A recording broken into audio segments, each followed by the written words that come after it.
स्वागत है आप लोगों का। आज हमारी क्लास में आज हम आप लोगों के लिए लेकर आए क्रिया। क्रिया क्या है?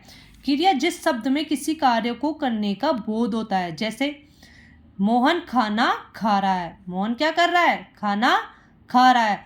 जब किसी कर्ता का प्रभाव कर्म पर पड़ता है तब वह कौन सी क्रिया होती है? एक सकर्मक। और जब कर्म पर न पड़कर कर्ता पर पड़ती है तो वो कौन सी क्रिया होती है? एक अकर्मक। इसमें क्या हुआ? मोहन खाना खा रहा है। कौन सा क्रिया कर रहा है? खाना खाने की। तो मोहन क्या हुआ? कर्ता। कर्म क्या हुआ? खाना। और क्रिया क्या कर रहा है? खा रहा है, चल रहा है, पी रहा है। ठीक उसी प्रकार उदाहरण के तौर पे देख लो, जैसे चिड़िया आकाश में उड़ रही है। चिड़िया क्या कर रही है? आकाश में उड़ रही है। रेखा खेल रही है। बस धीरे धीरे चल रही है। बस क्या कर रही है? कौन सा कर्म कर रही है? धीरे धीरे चलना। और रेखा क्या कर रही है? खेल रही है। तो उसमें कौन सा हुआ? खेल रही है। रही क्या हुआ? क्रिया। और खेलना क्या हुआ? कर्म। धातु क्रिया के मूल रूप को ही धातु कहते हैं। किसको? मूल रूप को। जैसे आ, खा, पढ़, लिख। जब इसमें ना प्रत्यय लगा दिया जाता है तो ये कौन सी क्रिया बनती है? आना, खाना, पढ़ना, लिखना, चलना आदि क्रिया बन जाती है जब ना प्रत्यय लग जाता है। वैसे तो ये मूल धातु होती है, बट जब इसमें ना प्रत्यय लगा दिया जाता है तो ये क्या बन जाती है? कि क्रिया बन जाती है। ठीक उसी प्रकार क्रिया के कितने भेद है? क्रिया के दो भेद होते हैं। एक तो होता है सकर्मक और एक कौन सा होता है? अकर्मक। जैसा कि मैंने आप लोगों को समझाया था कि सकर्मक में जिसमें कर्म साथ में होता है और जिसमें कर्म साथ में नहीं होता है वह कौन सी क्रिया होती है? अकर्मक क्रिया। सकर्मक क्रिया कितने प्रकार के होते हैं? दो प्रकार के। पूर्ण सकर्मक क्रिया और अपूर्ण सकर्मक क्रिया। ठीक उसी प्रकार पूर्ण सकर्मक क्रिया कितने प्रकार की होती है? दो प्रकार की। कौन कौन सी? पूर्ण एक कर्मक क्रिया और पूर्ण द्विकर्मक क्रिया। अब अपूर्ण सकर्मक क्रिया कितने प्रकार की होती है? वो भी कितने प्रकार की होती है? दो प्रकार की। अपूर्ण सकर्मक क्रिया और अपूर्ण अकर्मक क्रिया। अब वैसे तो आप लोगों को समझ में नहीं आएगा, बट मैं कुछ उदाहरण के साथ में आप लोगों को समझाती हूँ। जैसे कि सकर्मक, मैंने आप लोगों को बताया जैसे सकर्मक में क्या होता है? साथ। क्या होता है? साथ। जिसमें कर्म साथ में होता है और जिसमें कर्म साथ में नहीं होता है वह कौन सी क्रिया होती है? अकर्मक क्रिया। जैसे चिड़िया आकाश में उड़ रही है। चिड़िया क्या कर रही है? आकाश में उड़ रही है।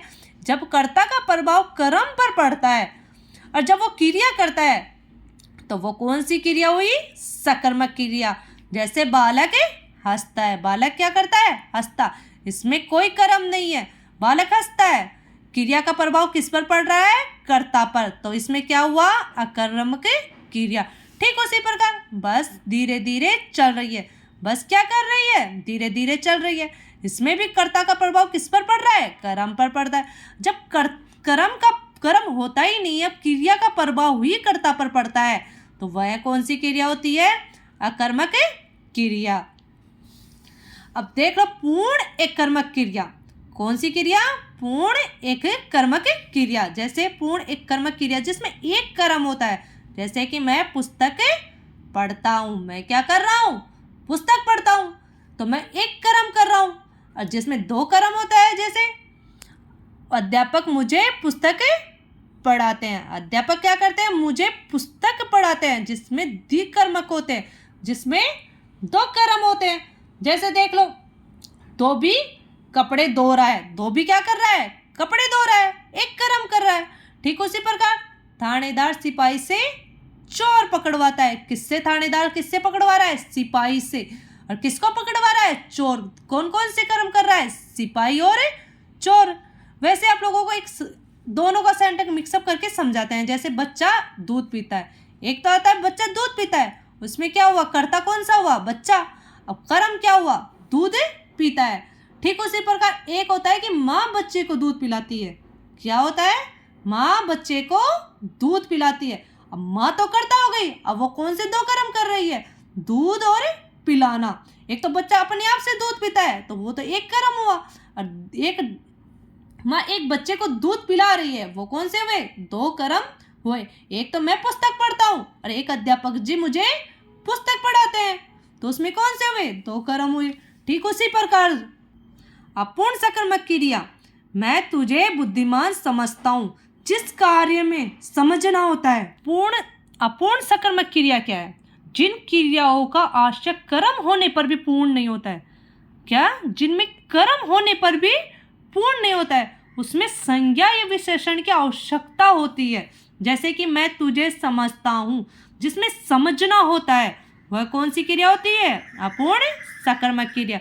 अब जिसमें संज्ञा और विशेषण के शब्दों की हमें आवश्यकता होती है, वह कौन सी क्रिया होती है? अपूर्ण सकर्मक क्रिया। ठीक उसी प्रकार जिसमें अपूर्ण अकर्मक क्रिया होती है, जैसे राम विद्वान है, राम यहाँ है, ये कौन सी क्रिया हुई? अपूर्ण अकर्मक क्रिया। हमने देखा कि पहले मौलिक दृष्टि के आधार पर, जैसे जिसमें मूल धातु से बना हुआ होता है, जिसमें मूल धातु के आधार पर हमने भेद देखे, जो कि जैसे चाल पी आदि, जब इसके ना प्रत्यय लगा दिया जाता है तो ये क्या बन जाता है कि क्रिया बन जाती है। तो हमने उसके आधार पर देखा था। अब हम देखते हैं संरचना की दृष्टि के आधार पर कितने भेद होते हैं और कौन कौन से होते हैं। जैसे पहला देख लो, संयुक्त क्रिया। जब दो या दो से अधिक क्रियाएं किसी क्रिया को पूर्ण बनाती है। जब कौन कौन सी? जब दो या दो से अधिक क्रियाएं किसी क्रिया को पूर्ण बनाती। जैसे रोहन अपने बेटे को सुला चुका होगा। रोहन क्या कर चुका है? अपने बेटे को सुला चुका होगा। जब कोई कार्य कर चुका होगा, जैसे मीरा खाना बना चुकी होगी। मीरा क्या कर चुकी होगी? खाना बना चुकी होगी। बना चुकी होगी। इसमें कितनी क्रियाएं हो रही है? 3 क्रियाएं हो रही है। जैसे रोहन अपने बेटे को सुला चुका होगा, तो इसमें जैसे 3 क्रियाएं, दो या दो से अधिक, जैसे सुला चुका होगा। कोई कार्य कर चुका होगा, तो उसमें कितनी क्रियाएं हो जाती है? 3 क्रियाएं हो जाती है। जैसे मैं वहां से घूमकर आ चुकी होंगी। क्या कर चुकी होंगी? घूमकर आ चुकी होंगी। जिसमें खाना, चुकना आदि जब खा चुका होगा, पी चुका होगा, जब 3 क्रियाएं मिलकर बननी होती है। जैसे शॉर्ट ट्रिक के आधार पर देख लो, जिसमें चुका होगा, कार्य कर चुका होगा, तो वही कौन सी होगी? अपनी एक संयुक्त क्रिया। अब आती है नाम धातु क्रिया। नाम धातु क्रिया कौन कौन सी है?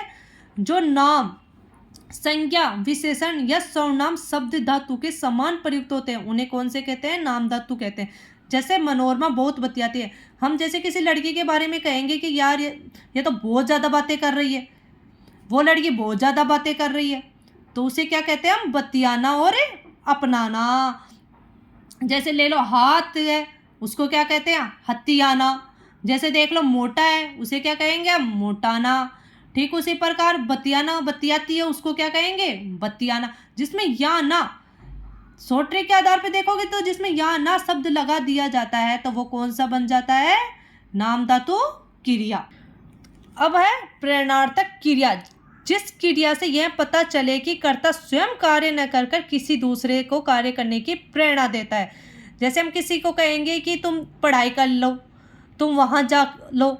जैसे राजकुमार, उदाहरण के तौर पर देखते हैं, जैसे राजकुमार मुनीम से पत्र लिखवाता है। जैसे किससे लिखवा रहा है राजकुमार? मुनीम से पत्र लिखवाता है। ठीक उसी प्रकार जैसे हवलदार है, हवलदार किसी से कहेगा कि उस चोर को पकड़ कर लाओ, किसी दूसरे को कह रहा है कि उस चोर को पकड़ कर लाओ। ठीक उसी प्रकार राजकुमार किससे लिखवा रहा है? मुनीम से पत्र लिखवा रहा है। जिसमें स्वयं न लिखकर किसी को और को प्रेरणा देकर किसी दूसरे से कार्य करवाता है, वो क्या होता है कि प्रेरणार्थक क्रिया। अब पूर्वकालिक क्रिया क्या होती है? किसी का क्रिया से पहले यदि कोई अन्य क्रिया आ जाए, उसे कौन सी क्रिया कहते हैं? पूर्वकालिक क्रिया। जैसे वह खाना खाकर सो गया। वह क्या करके सो गया? खाना खाकर। इसमें तो सीधा सा जिसमें कर आ जाएगा, वह एक ट्रिक के आधार पर उसमें क्या होगा? एक पूर्वकालिक क्रिया होगी। जिसमें पढ़कर, सोकर, खेलकर, खाकर, पीकर, ये सभी शब्द आ जाएंगे। वो कौन सा होगा? एक पूर्वकालिक क्रिया जो कर दिया हो। जैसे वह खाना खाकर सो गया, वह पानी पीकर सो गया, वह जाकर वहां से आ गया। तो उसमें जिसमें भी कर शब्द आ जाएगा, वो कौन सा होगा? एक पूर्वकालिक क्रिया। ठीक उसी प्रकार आज्ञार्थक। आज्ञार्थक में जिस क्रिया से आज्ञा, अनुमति एवं प्रार्थना का बोध होता है, उसे क्या कहते हैं? आज्ञार्थक क्रिया।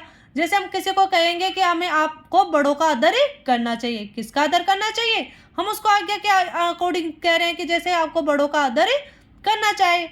आप ऊपर जाओ, हम उसको एक आज्ञा दे रहे हैं कि आप वो एक ऊपर जाओ, बाग में चले। जिस किसी भी शब्द को आज्ञा, जैसे हम कोई निबंध लिखते हैं तो उसमें पहले कहेंगे आज्ञा, ठीक उसी प्रकार जिसमें किसी क्रिया की हम आज्ञा या अनुमति से किसी प्रार्थना का बोध होता है, वही कौन सी क्रिया होती है कि आज्ञार्थक क्रिया। आज की क्लास यहीं समाप्त होती है। नमस्कार।